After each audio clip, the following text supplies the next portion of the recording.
let's move on to the second line EGFR mutated non-small cell lung cancer, which is basically was studied in Mariposa 2 study. This was also presented last year at ESMO. Essentially, this study included patients who had received osimertinib and had experienced progression of their cancer, who had EGFR exon 19 deletion or L858R mutated non-small cell lung cancer diagnosis. And then they were again sort of randomized into three different groups: amivantamab plus lazertinib plus chemotherapy, chemotherapy alone, or amivantamab plus chemotherapy. And I think here the groups of interest are, in terms of as it relates to approval of the FDA, is amivantamab plus chemotherapy versus chemotherapy. Because as we will discuss more, I think the first treatment arm did not pan out specifically in terms of the safety. So Fauzi, if you can kind of walk us through the efficacy and safety results. Exactly. So again, following the same principle. So those patients who progress on osimertinib were randomized to AMI plus chemo or AMI plus lazertinib plus chemo.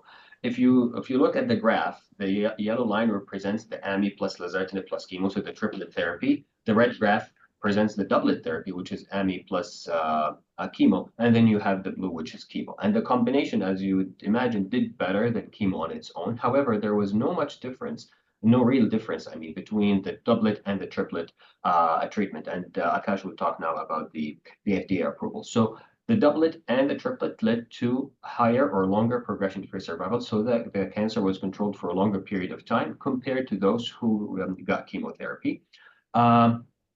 Still no overall survival or clear overall survival benefit, but we know that the cancer was controlled for a longer period of time.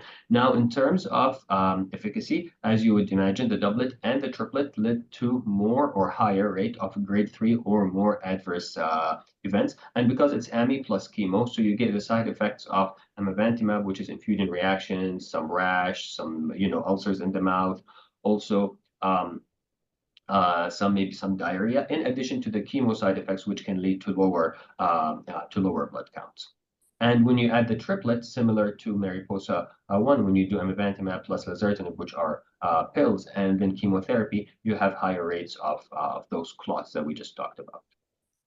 Yeah, so I think based on this data, we did see that the FDA earlier this year did approve amivantamab with chemotherapy, again, specifically for post-osimertinib treatment for EGFR non-small cell lung cancer in the stage 4 setting.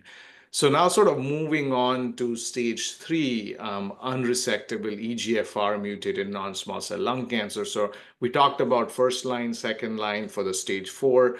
Now kind of moving that, sort of earlier on in the spectrum with stage 3 unresectable stage was the Laura study. So this was presented at the American Society of Clinical Oncology meeting this year by Dr. Ramalingam.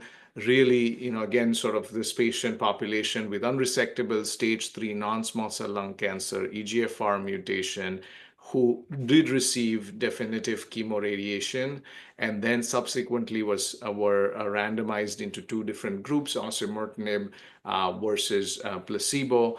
And key point here being that the osimertinib duration was indefinite, so until experiencing progression of the cancer on a scan. And so there were is the primary endpoint with the progression-free survival, and there was some data that were presented this year regarding this. So Fauzi, can you walk us through this?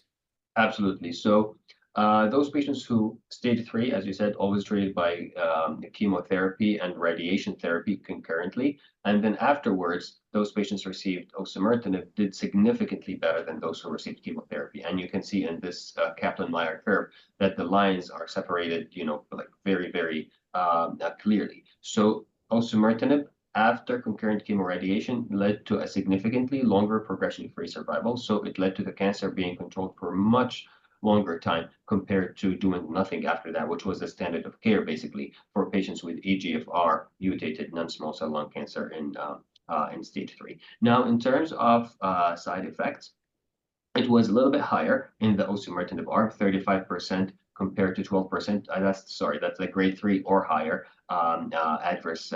adverse events. Maybe a little bit more patients discontinued osimertinib compared to placebo, but overall, it was generally tolerable or tolerated. I know it's very relative when we say tolerated, but patients on the study relatively did well when they received osimertinib after concurrent chemo RT, which, thankfully and hopefully led to to a longer period of time where their cancer was controlled.